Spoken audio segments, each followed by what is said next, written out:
Kinukumpirma pa raw ng NBI ang balitang nakaalis na sa tanggapan ng Senado si Senador Bato de la Rosa. Pero paglilinaw ni NBI Director Melvin Matibag, hindi inaresto si Senador Bato nung Lunes kahit pa may arrest warrant na ito mula sa International Criminal Court bilang respeto sa mataas na kapulungan. Isinailalim kasi siya sa Senate custody. Ibig sabihin, kung kailangan na niyang humarap sa kanyang kaso, Senado raw dapat ang bahala dito. Pero bahala na raw ang Department of Justice na magsalita kung ano ang pwedeng liability o pananagutan ng Senado.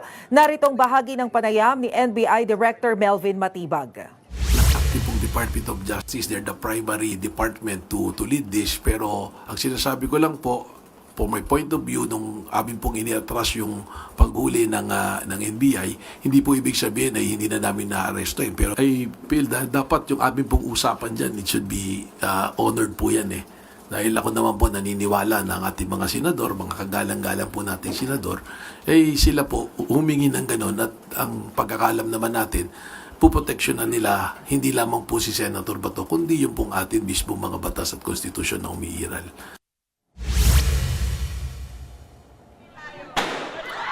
Ine-imbestigahan din daw sa ngayon ang hinalang staged o scripted lang ang nangyaring putukan sa Senado kahapon. Sabi ni PNP Chief Nartates, hindi bababa sa 30 putok ng barilang nangyari kahapon na galing sa loob ng Senado o sa panig ng Office of Sergeant at Arms. Ito ay kung pagbabasihan ang mga basyo ng bala. Giit pa ng NBI, hindi NBI agent si Mel Oragon na sinasabing nag-drive para sa NBI personnel. Volunteer lamang daw ito. Nagpunta raw ang mga NBI sa GSIS sa hiling ni GSIS Chair Vic Veloso para i-secure ang kanilang tanggapan. Ang sinasabing drilling na narinig kahapon ay ginawa raw ng NBI para ikandado ang pinto at hindi makalagos mula sa Senate patungong GSIS. Malinaw din daw ang utos sa mga NBI na nasa GSIS building na i-secure lang ang GSIS pero wag gagawa ng anumang aksyon para arestuhin si Senador Bato. Pakinggan naman natin ang sinabi ng PNP.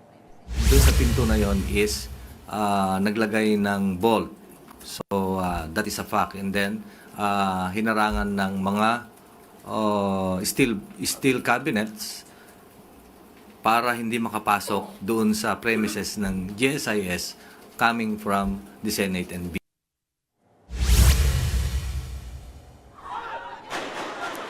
Binigyang diin din ng NBI na hindi sila ang unang nagpaputok ng baril, kaya hindi maalis ang sentimiento ng ilan sa kanila na mukhang scripted o staged ang nangyari kahapon kahit pa iniimbestigahan pa ito. Kabilang din sa iniimbestigahan si Osaa Aplaska. Naritong sinabi ng NBI. I'll be very honest, you say clear, no? That's the sentiment of our NBI agents. Kasi nandoon kami, of course, hindi na rin lang para sa seguridad ng GSIS, kundi yung amin na rin mandato na siguraduhin na isang tao na may mandato de aresto ay malaman namin kung saan pupunta. Kung kapabayan. Utos daw ni Pangulong Bongbong Marcos tiyaking maayos at patas ang gagawing investigasyon. Nauna nang sinabi ng Pangulo sa kaniyang video message kagabi na lahat ng nakitang nakauniforme sa Senado ay taga roon. Wala rin daw siyang utos na arestuhin si Senador De La Rosa. Naritong bahagi ng video message ni PBBM. Wala pong instruction kahit na kanino na hulihin si Senator Bato. At ang nangyari, ang NBI, sinabihan ko nung lumabas yung resolution ng Supreme Court, umalis na kayo dyan. Nag-comply naman sila.